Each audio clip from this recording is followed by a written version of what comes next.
আমাদের একমাত্র দাবি হচ্ছে ধর্ষকদের যেন মৃত্যুদণ্ড হয়, এটাই। আর ধর্ষকের যেন মৃত্যুদণ্ড হয় সেটা যেন প্রকাশ্য হয়, যেন কোনো এই বাংলায় যেন কোনো নারী আর ধর্ষিত না হয়। আমরা সত্যি খুবই লজ্জিত, মাগুরাতে এত একটি নিকৃষ্ট ঘটনা ঘটেছে, সেজন্য আমরা আজকে মাগুরা জেলা সমিতি রাজশাহীর পক্ষ থেকে এসেছি এর প্রতিবাদ জানাতে। এবং আমরা চাই ধর্ষকের সর্বোচ্চ শাস্তি যেন প্রকাশ্যে মৃত্যুদণ্ড কার্যকর করা হয়।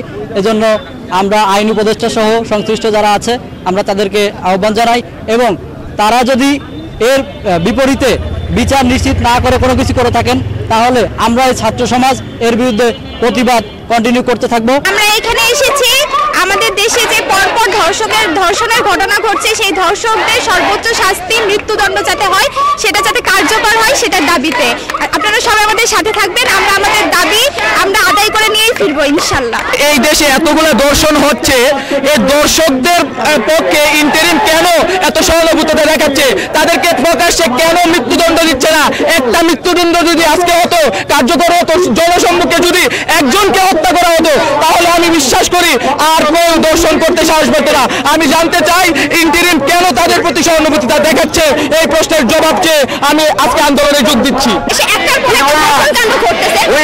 সরকার ইন্টারিম গভর্নমেন্ট তথা আইন উপদেষ্টা আমরা চাচ্ছি ধর্ষকের সর্বোচ্চ শাস্তি মৃত্যুদণ্ড কার্যকর করা হোক, এবং সেটা একটা উইদিন টাইম লিমিট। আমরা চাই মিনিমাম 30 দিনের মধ্যে ধর্ষকের শাস্তি মৃত্যুদণ্ড কার্যকর করা হোক, অথবা আইন উপদেষ্টা তথা ইন্টারিম গভর্নমেন্ট পদত্যাগ করুন। আমাদের দাবি হচ্ছে, দেখেন জুলাইয়ের আমাদের সম্মুখ সারির যোদ্ধা ছিল হচ্ছে আমাদের বোনেরা। সেইখানে আমরা জুলাই পরবর্তী সময়ে সব থেকে বেশি যে বিষয়টা নিয়ে শঙ্কিত সেটা হচ্ছে আমাদের বোনদের নিরাপত্তা।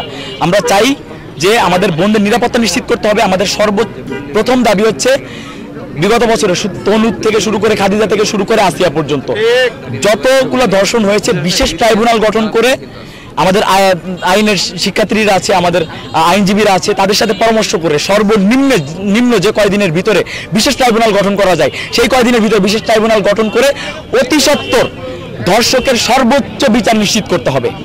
এবং সাথে সাথে আইন উপদেষ্টাকে স্পষ্টভাবে বলতে চাই যে ধর্ষণের বিরুদ্ধে এমন একটা আইন প্রণয়ন করতে হবে যাতে ধর্ষণের কথা চিন্তা করার আগে 100 বার চিন্তা করে, 1000 বার চিন্তা করে যে ধর্ষণ করার পরে তার শাস্তি কি হবে। আমরা ক্রমাগতভাবে দেখে আসছি যে সম্প্রতি ধর্ষণ ক্রমাগতভাবে অত্যন্ত বেড়ে গেছে।